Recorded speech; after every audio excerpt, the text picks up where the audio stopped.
One wrong word to these people, and you disappear forever. This unspoken rule governed Chicago's underworld, a fact that Alina Petrova knew nothing about as she approached Table 7 with a bottle of aged Bordeaux, unaware her life would change with a single sentence. The grandest mansion-turned-restaurant in Gold Coast buzzed with Chicago's elite criminal underworld, though to Alina, it was just another private event, another night of generous tips at the upscale establishment, where she'd worked for barely 3 weeks. Her brown hair was pulled back in a tight bun, her movements efficient and practiced from years in the service industry. She moved between tables with practiced grace, her white uniform pristine against the crimson walls, her eyes downcast to avoid unwanted attention from patrons who considered service staff invisible until needed. Her hands trembled slightly as she approached the center table where he sat, a young man with piercing blue eyes and a face that graced local business magazines, though the sources of his wealth remained strategically vague to the public. The weight of unseen gazes pressed against her back as other diners subtly observed the interaction. Anatoly Volkov commanded attention without effort, his custom suit and quiet confidence marking him as someone born to power. Though at 29, he was unusually young to head what everyone called his import business. The conversation at his table hushed as Alina approached, the 4 men watching her with the calculated assessment of predators, an atmosphere so thick with tension, she nearly stumbled before catching herself. Each man wore similar expressions of wary assessment, hands casually close to concealed weapons beneath designer jackets. "The 82 Bordeaux, sir," she whispered, her voice betraying more nervousness than she intended as she presented the bottle for inspection, the crystal glasses on the table catching the dim overhead light. Anatoly nodded curtly, his expression coldly professional as he examined the label with the scrutiny of someone who detected falsehoods for a living, whether in wine authenticity or human loyalty. A gold ring with an unfamiliar crest glinted on his right hand as he turned the bottle. When he muttered something in Russian to the gray-haired man beside him, Alina's heart skipped a beat, the familiar cadence of her childhood language washing over her like an unexpected wave of homesickness. Without thinking, she responded in perfect Russian. "The vineyard suffered drought that year, yet produced their finest vintage. My grandfather always said true strength emerges from hardship." Her accent was flawless, the dialect specifically from Moscow's eastern districts, revealing more about her background than she realized. The room seemed to freeze as Anatoly's head snapped up, his blue eyes locking onto hers with an intensity that made her blood run cold, the other men at the table tensing as though preparing for violence. Her manager appeared at her side instantly, face ashen with panic, grabbing her elbow with barely disguised urgency as he whispered, "You're needed in the kitchen immediately." Sweat beaded on his forehead as he tried to remove her from what he clearly perceived as imminent danger. Before she could be dragged away, Anatoly raised his hand, a simple gesture that halted her manager mid-step, the power dynamic instantly apparent as the older man released her arm and stepped back with deference. "You speak Russian like a native, yet work here serving wine," Anatoly observed, switching to English, his voice deceptively soft as he studied her with newfound curiosity, as though reassessing a puzzle piece that suddenly didn't fit. The dangerous edge beneath his polite tone made her skin prickle with warning. "My grandmother raised me, after my parents." Alina trailed off, instinctively knowing that revealing too much of herself in this room would be dangerous, though she couldn't understand why tension had replaced the oxygen. 3 days passed with no consequence from that night, almost convincing Alina she had imagined the strange intensity of the moment, until a sleek black car waited outside after her late shift ended at midnight. Steam rose from sewer grates along the empty street, creating an ethereal backdrop that heightened her sudden apprehension. The window lowered to reveal a woman with sharp features and calculating eyes, who simply said, "Mr. Volkov requests your presence for a job opportunity, one that pays significantly better than carrying trays." Her tone held no emotion, as though delivering a business proposition rather than what felt distinctly like a veiled command. Everything in Alina screamed danger, yet curiosity and the reality of her mounting student loans made her hesitate just long enough for the rear door to swing open invitingly. The leather interior gleamed in the streetlight, luxurious and threatening all at once. The headquarters of Volkov Imports occupied the top 3 floors of a sleek downtown skyscraper, its lobby more reminiscent of an exclusive art gallery than an office with its marble floors and security that scrutinized her with professional suspicion. The guards' concealed weapons created subtle bulges beneath their tailored suits as they escorted her to the private elevator. Anatoly waited in an office larger than her entire apartment, standing before floor-to-ceiling windows that showcased Chicago's glittering skyline like a kingdom spread beneath him. He turned as she entered, his expression unreadable as he gestured toward a chair across from his imposing desk. "Your Russian is exceptional, Miss Petrova," he stated without preamble, pronouncing her surname with the proper inflection that Americans always mangled. "It suggests an education beyond what a typical waitress might receive." His words carried no accusation, merely an observation that demanded explanation. Alina straightened her spine, instinct telling her that showing fear would be a critical mistake in this room. "My grandmother insisted I maintain my heritage after we immigrated when I was 7, she answered, omitting the complicated reasons for their abrupt departure from Moscow all those years ago. His eyes narrowed slightly, the gesture so subtle she nearly missed it before he slid a folder across the polished surface of his desk. "I require someone with your linguistic skills for a series of business dinners with associates from Moscow, St. Petersburg, and Kiev," he explained, watching her reaction with unsettling intensity. "I'm just a waitress," she protested weakly, though her fingers betrayed her by reaching for the folder that contained details of a salary that made her monthly rent look like pocket change. The desperation in her gesture didn't go unnoticed by his calculating gaze. A ghost of a smile touched his lips as he responded, "We both know that's not entirely true, Ms. Petrova." His finger tapped a document that contained details about her life she'd never shared with anyone in Chicago. "Your degree in international relations suggests considerably more ambition." She swallowed hard, realizing he'd investigated her thoroughly in those 3 intervening days. "How did you—" she began, then stopped herself, understanding the foolishness of such a question in the presence of a man whose power clearly extended far beyond legitimate business channels. "The position is simple," he continued, as though her discomfort was irrelevant. "You will accompany me to meetings, translate nuances that might escape others, and observe the unspoken subtexts that occur in such negotiations." His description sounded almost reasonable, if one ignored the underlying current that hinted at far more dangerous expectations. The rational part of her brain urged her to decline, to walk away from whatever web she was being drawn into, but the photograph that slipped from the folder paralyzed her with shock. It showed her grandmother's small suburban home, the implication unmistakable, even without a direct threat being voiced. "When do I start?" She heard herself asking, the words emerging from some self-preserving instinct that recognized the illusion of choice for what it was, a courtesy rather than a reality. The weight of invisible chains settled around her shoulders as Anatoly's satisfied expression confirmed her capitulation. The first dinner took place at a private club, so exclusive its entrance was unmarked, identified only by the discreet security personnel, who nodded respectfully as Anatoly approached with Alina at his side. Her black cocktail dress felt like a costume, the elegant simplicity chosen specifically by the stylist Anatoly had sent to her apartment that morning. "Remember," Anatoly murmured, as they paused before entering, his hand warm against the small of her back. "You are simply observing and translating, nothing more." The warning in his voice was unmistakable, reinforcing the danger of her position as they stepped into a world of wealth she had only glimpsed from the periphery as a server. 3 Russian businessmen rose as they approached, their polite smiles not reaching calculating eyes that assessed her with undisguised curiosity. The oldest man, his silver hair contrasting with his vigorous handshake, spoke rapidly in Russian, immediately testing her skills with a colloquialism about beautiful distractions at serious meetings.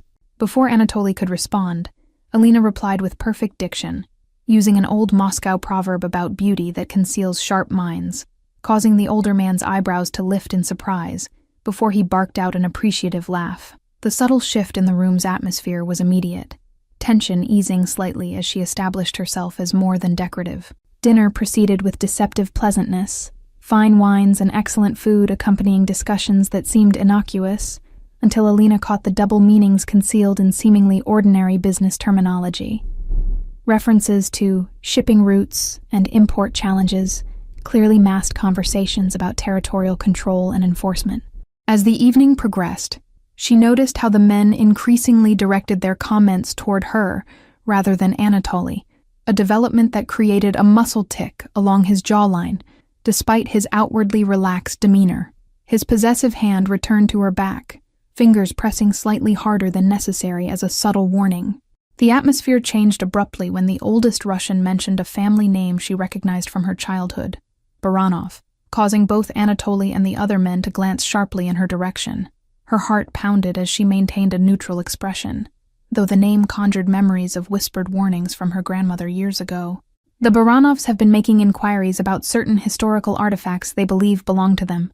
The silver-haired man continued in Russian, his eyes never leaving Alina's face despite addressing Anatoly. Artifacts that disappeared from Moscow around 15 years ago, when certain families departed rather unexpectedly.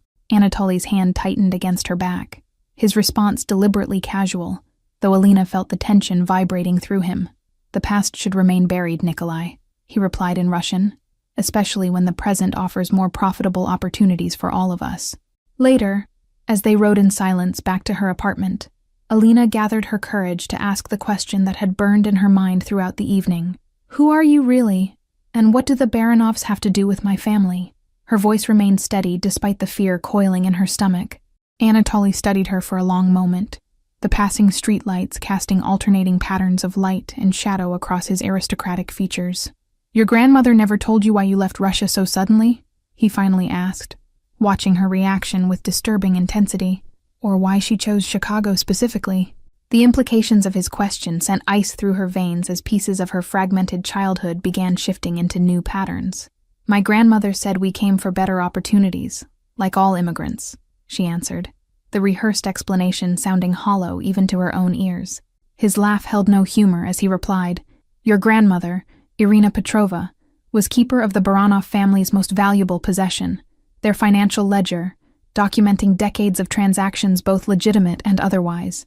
The revelation struck her with physical force, memories of her grandmother's paranoia suddenly making terrible sense. "Tomorrow you'll accompany me to my family estate," Anatoly stated, his tone making it clear this was not a request. "There are things about your past, our connected past, that you need to understand if you're going to survive the coming storm." His words carried the weight of prophecy, leaving her staring out the window at Chicago's familiar streets that suddenly seemed as foreign as the day she'd arrived as a frightened child. The Volkov estate sprawled across 20 acres of manicured grounds outside Chicago, the main house rising like a modernist fortress of glass and stone against the morning sky. Security cameras tracked their movement as Anatoly's car passed through 3 separate checkpoints before reaching the circular driveway. Alina's breath caught as they entered a library with ceiling-high bookshelves, but it was the portrait above the fireplace that froze her in place. A younger version of her grandmother standing beside a man who could only be Anatoly's father. The resemblance between generations was startling. The same piercing blue eyes and aristocratic features that somehow seemed both familiar and threatening. "Your grandmother was my father's most trusted advisor," Anatoly explained, watching her reaction carefully as he moved toward an ornate chess set positioned by the window. "She wasn't just the keeper of ledgers. She was the architect of our family's legitimate businesses, the reason we survived when others fell." He picked up the white queen, turning it between his fingers as he continued. "The Baranovs were our rivals for generations, their methods brutal where we preferred strategy and discretion." His voice held an edge of personal hatred that suggested the rivalry transcended mere business competition. Alina circled the room slowly, absorbing details that reframed her entire childhood. Photos of her grandmother at business openings, newspaper clippings about corporate acquisitions. "Why did we flee?" she finally asked, her voice barely above a whisper, as pieces of her past realigned into a terrifying new pattern. Anatoly's expression darkened as he replaced the chess piece with deliberate care. "The Baranovs discovered your grandmother had evidence of their worst crimes: money laundering, human trafficking, assassinations of government officials." He stepped closer, close enough that she could detect the subtle scent of his cologne, mingling with the leather and paper fragrance of the library. "They butchered my father and his security team during what was supposed to be a peaceful negotiation," he continued, raw grief flashing briefly across his features before disappearing behind his controlled facade. "Your grandmother escaped with you and the ledger, the only evidence that could have destroyed them completely." Heat rose to Alina's face as the implications crashed through her. "You've been searching for us, for the ledger, all this time?" The sense of betrayal was irrational given that she'd known him less than a week. Yet somehow the hurt felt deeply personal. His hand caught her wrist as she turned to leave, his grip firm but not painful as his eyes searched hers. "At first, yes," he admitted, surprising her with his honesty. "But finding you speaking perfect Russian in that restaurant, it felt like fate had circled back after 15 years. Something electric passed between them, tension of a different kind charging the air as his thumb traced an unconscious pattern against her pulse point." The Baranovs are in Chicago now, he murmured, releasing her wrist reluctantly. They've tracked the ledger here, which means your grandmother is in danger. Her world tilted again, fear for her grandmother overriding all other concerns. I need to warn her, she insisted, already reaching for her phone. But Anatoly shook his head, his expression grim as he pointed to a live security feed showing her grandmother's house surrounded by unmarked cars. My men are already there, extracting her safely, he assured her, guiding her to a seat as her knees threatened to buckle. But we need the ledger, Alina. It's the only leverage we have against what's coming. His voice grew gentle as he knelt before her, genuine concern replacing his usual calculated demeanor. She met his gaze directly, searching for deception, and finding instead a vulnerability that matched her own. I don't know about any ledger, she confessed, the frustration evident in her voice. Grandmother never told me anything about our past, about any of this. His hands covered hers, warm and surprisingly comforting despite everything. But she must have given you something to keep safe, something you wouldn't recognize as important. A book, a piece of jewelry, a family heirloom? The urgency in his question made her think harder, sorting through childhood memories for anything unusual. The memory surfaced suddenly, her 18th birthday, her grandmother presenting her with an antique music box, insisting she keep it close always. There's a music box, she whispered, watching Anatoly's expression transform with recognition. She said it contained our family's legacy. Dawn broke over the Chicago skyline as Anatoly's security team brought her grandmother to the estate, the elderly woman's face lined with worry, until she spotted Alina waiting in the grand foyer. They embraced fiercely, speaking rapid Russian that even Anatoly couldn't fully follow, a private dialect they had developed during their years in hiding. You should have told me, Alina whispered against her grandmother's silver hair, feeling both relief and lingering betrayal at the lifetime of secrets kept from her. The older woman's hands trembled slightly as she pulled back to cup Alina's face, her eyes seeking forgiveness. I wanted you to have a normal life, Devushka, her grandmother replied, using the childhood endearment that brought tears to Alina's eyes. But I always knew this day might come. Why I insisted you maintain your Russian. Why I taught you to observe people so carefully. Her words reframed skills Alina had taken for granted as deliberate preparation for this very situation. Anatoly directed them to a secure conference room, where the music box now sat at the center of the table, its hand-painted exterior depicting a Russian winter scene that had fascinated Alina since childhood. Her grandmother approached it reverently, her fingers tracing a pattern across the decorative elements that Alina suddenly realized were not merely ornamental. The ledger isn't inside the box, her grandmother explained, pressing specific points in sequence until a soft click sounded from within. The box is the key to accessing where I hid the real ledger. The false bottom revealed not papers, but a small flash drive and a folded document yellowed with age. Anatoly's tech expert confirmed what they all suspected. The drive contained encrypted files that would take time to access without the proper passwords. The document, however, proved to be a deed to a safety deposit box in a Chicago bank, registered under a name Alina had never heard before. We move immediately, Anatoly decided, already issuing orders through his phone, as security feeds showed new vehicles approaching the outer perimeter of the estate. The Baranovs have tracked us here faster than anticipated. His calm efficiency contrasted with the barely controlled panic Alina felt rising in her chest. The journey to the bank proceeded with the precision of a military operation, 3 identical convoys departing simultaneously from the estate, while a helicopter stood ready on the private landing pad. Alina found herself in the lead car with Anatoly and her grandmother, the music box secure in a reinforced case between them. When we have the ledger, what happens then? She asked, watching the city blur past the bulletproof windows, trying to process how her ordinary life had vanished like morning mist. The question hung between them, heavy with implications for all their futures. Her grandmother exchanged a glance with Anatoly before answering. The ledger contains more than just evidence of Baranov crimes. It details every transaction, every partnership, every betrayal in Chicago's underworld for 3 decades. The older woman's voice held the weight of someone who had carried this burden too long alone. Anatoly's hand moved to cover Alina's on the seat between them, the gesture so natural it took her by surprise. With it, we can finally end the Baranov threat permanently, and potentially transform both our family's legacies into something legitimate. His vision seemed to extend beyond mere survival or revenge towards something redemptive. The bank's private client entrance admitted them without question. Anatoly's name opening doors that would have remained closed to others. The safety deposit room cleared of other patrons with a discreet word from the manager, leaving them alone with rows of metal boxes embedded in the walls. Her grandmother's hands shook slightly as she inserted the key, age and emotion making her movements less precise than usual. The box slid out smoothly, revealing not papers but another box, this one crafted of polished wood with the Volkov family crest inlaid in mother of pearl. "My father commissioned this before he died," Anatoly whispered, recognition and grief flashing across his features as he stared at the object his family had sought for 15 years. The moment felt sacred somehow, a convergence of past and present that held their collective futures in balance. The sound of gunfire shattered the reverent silence, distant at first but rapidly growing closer as alarm systems activated throughout the building. "They found us," Anatoly stated grimly, already reaching for his weapon as he positioned himself between the women and the door. "Take the box and go through the service exit. My men will meet you." Blood trickled from Anatoly's shoulder as they crouched behind the bulletproof sedan, the firefight between his security team and the Baranov forces, having followed them from the bank through downtown Chicago. Glass shattered around them as bullets struck the vehicle, each impact making Alina flinch while her grandmother clutched the wooden box to her chest like a child needing protection.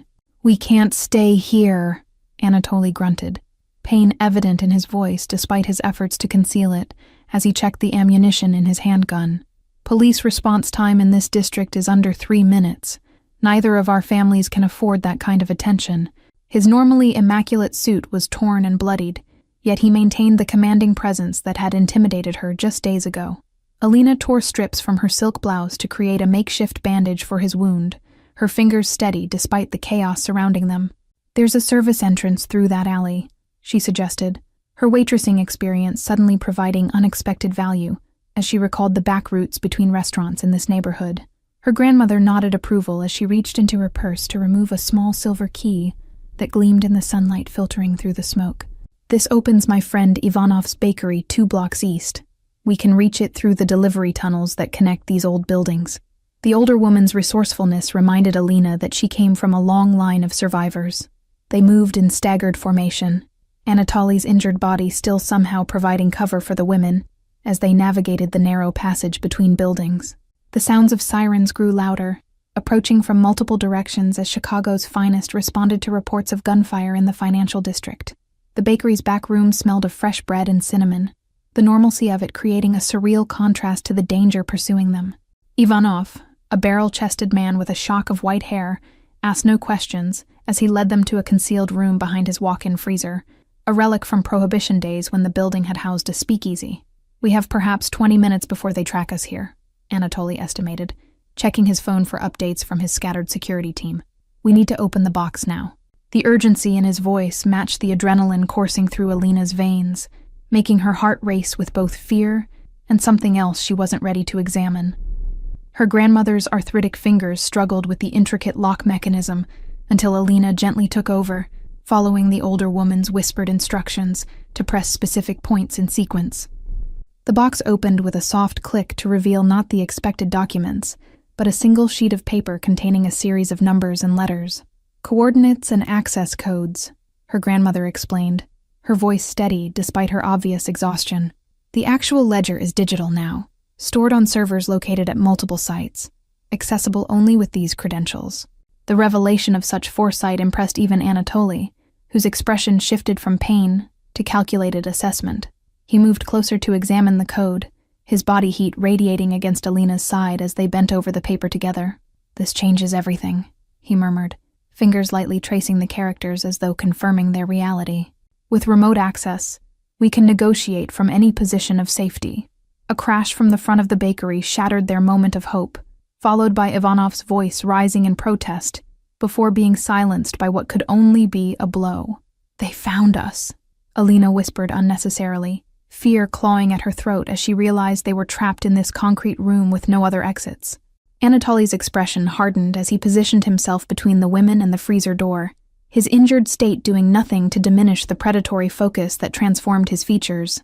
"Alina, memorize that code now," he ordered, his voice leaving no room for question or hesitation. "Your grandmother and I will create a diversion." Her protest died on her lips as her grandmother pressed the paper into her hands with surprising strength. You were always meant to be the next keeper, Devushka, the older woman whispered fiercely, pressing a kiss to Alina's forehead that felt terrifyingly final. This legacy passes to you now. Use it wisely. Use it better than we did. The freezer door burst open before Alina could respond, revealing 3 men with weapons trained on them instantly. The leader stepped forward, his scarred face twisting into a triumphant smile as he recognized Anatoly and the older Petrova woman. 15 years we've hunted for you, old woman, he said in Russian, his voice carrying the harsh accent of Moscow's criminal districts. What happened next unfolded with dreamlike slowness, Anatoly lunging forward despite his injury, her grandmother revealing a small pistol from within her modest cardigan, the flash and thunder of gunfire in the enclosed space. Alina found herself shoved behind a metal shelf as bullets ricocheted off concrete walls, the paper clutched in her hand now crumpled and stained with what might have been her own blood, or someone else's. When the echoes faded, the scarred man lay dead alongside one of his companions, but Anatoly was on his knees, a fresh wound in his chest, turning his white shirt crimson with alarming speed. Her grandmother still stood, somehow unharmed, her small pistol trained steadily on the remaining Baranov enforcer, who had wisely dropped his weapon. "Run, Alina," Anatoly commanded through gritted teeth, his voice weaker but no less authoritative as he pressed something into her hand. A small keycard emblazoned with his family crest. "Safe house on Lakeshore Drive. My most trusted lieutenant will meet you there."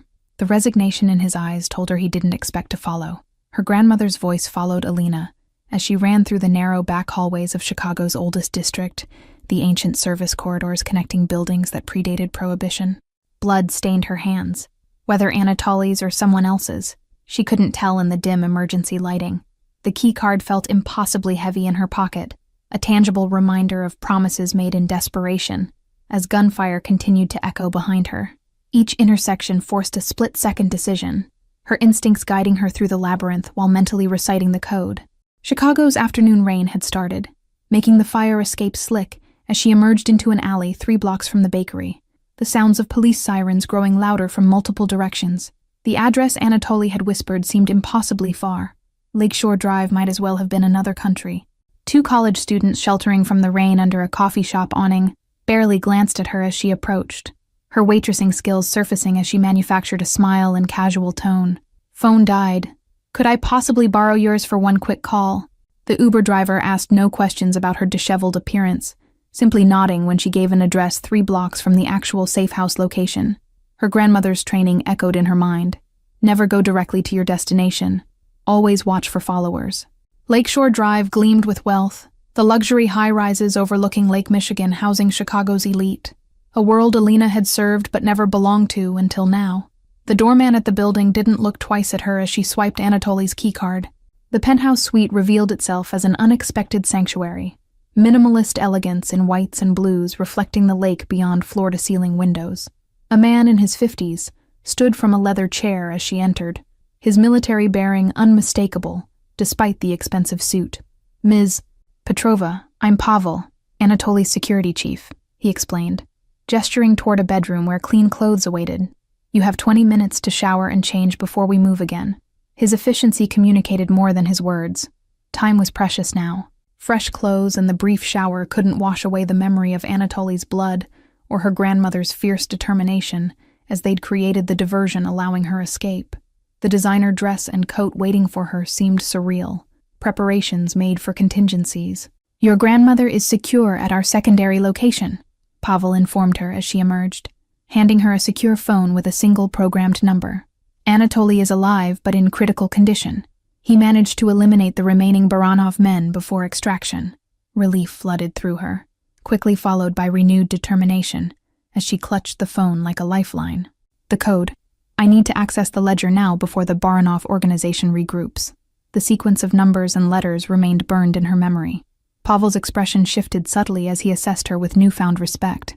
"The workstation is ready," he said, leading her to a hidden room behind a sliding bookcase where multiple screens displayed security feeds alongside sophisticated encryption software. Her fingers hovered over the keyboard, hesitation momentarily paralyzing her as the magnitude of the moment crystallized. "What happens after we access it?" she asked, suddenly aware that she was about to cross a threshold from which there would be no return. "That decision belongs to you now," Pavel answered with unexpected deference. revealing a shift in power dynamics she hadn't anticipated. Anatoly made it clear before surgery. Whoever holds the ledger controls what happens next.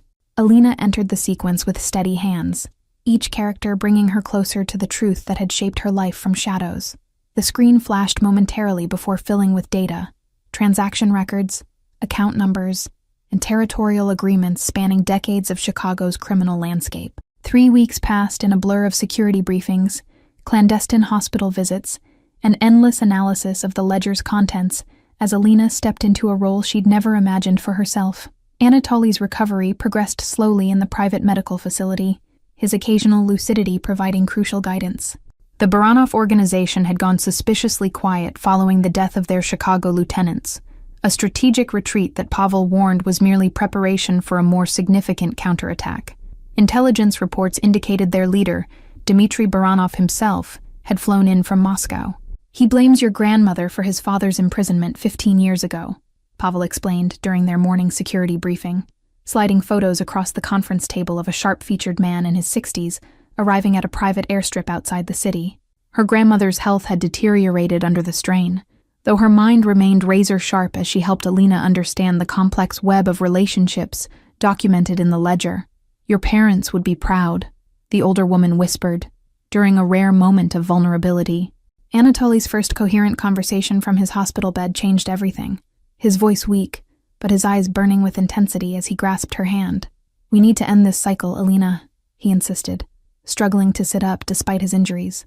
The whispered conversations they shared during those midnight hospital visits revealed a different Anatoly than the cold businessman she'd first encountered. He spoke of a childhood dream to legitimize his family's enterprises, a vision his father had dismissed as naive idealism before his assassination. Medical staff had been carefully vetted and rotated frequently, Pavel's security protocols extending even to the nurses who monitored Anatoly's vital signs. The Baranov network had infiltrated Chicago's healthcare system before, resulting in the mysterious deaths of 3 hospitalized Volkov associates over the past decade. The FBI surveillance team watching the hospital entrance was an unexpected complication, their presence confirming Pavel's intelligence that federal authorities had taken interest in the recent violence. "They've been monitoring both families for years," Pavel reported quietly.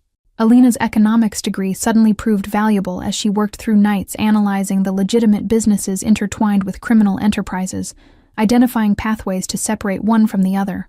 "We can transform the Volkov operations completely," she explained to Anatoly.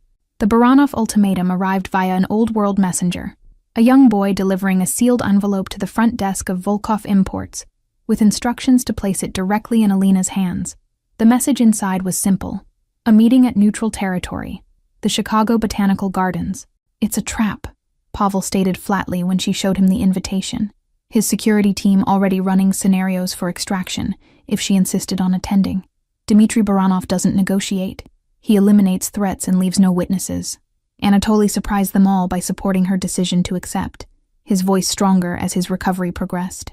"Sometimes the bravest strategy is the one your enemy least expects," he counseled from his hospital bed, their roles reversed as she sought his guidance. The Botanical Gardens orchid display room provided the perfect setting for their confrontation: neutral territory with multiple exits, limited access points for security teams, and enough public presence to discourage immediate violence. Alina arrived precisely on time, her grandmother's Russian resilience evident in her posture. Dmitry Baranov entered flanked by 2 bodyguards, his expensive suit and aristocratic bearing masking the predatory assessment in his eyes as he approached. "The last time I saw you, you were a child hiding behind your grandmother's skirts," he observed in Russian. "The ledger has been secured with multiple deadman switches," Alina stated without preamble, her voice steady as she met his gaze directly. "If anything happens to me, my grandmother, or Anatoly Volkov, the contents will be delivered to the FBI, Interpol, and your competitors." His laugh held genuine surprise rather than mockery, an acknowledgement of her unexpected boldness. So, like your mother, she too believed she could outmaneuver men who had been playing this game for generations. The casual mention of her mother sent ice through Alina's veins. "I'm not here to outmaneuver you," she countered, opening the leather portfolio she'd brought to reveal detailed financial projections and business proposals. "I'm offering something your father and Anatoly's never considered, a legitimate path forward that benefits both families." 1 year later, The grand reopening of Volkov Petrova International Investments drew Chicago's business elite to the gleaming new headquarters overlooking the river. Reporters gathered in the marble lobby, speculation running rampant about the mysterious partnership that had transformed a relatively obscure import company. Anatoly stood at Alina's side on the podium, his physical recovery complete, though he occasionally relied on a cane during lengthy events. Their professional partnership had evolved into something deeper during the intense months of transformation. Mutual respect, blooming into carefully guarded affection. Our family's histories have been intertwined for generations. Alina addressed the gathered crowd, her confidence in public speaking having grown alongside her business acumen. Today marks not just a new chapter for our company, but a model for how old rivalries can transform into productive partnerships. The agreement with Dmitry Baranov had proven surprisingly durable, his business instincts ultimately overriding his thirst for vengeance when presented with Alina's comprehensive plan for legitimacy.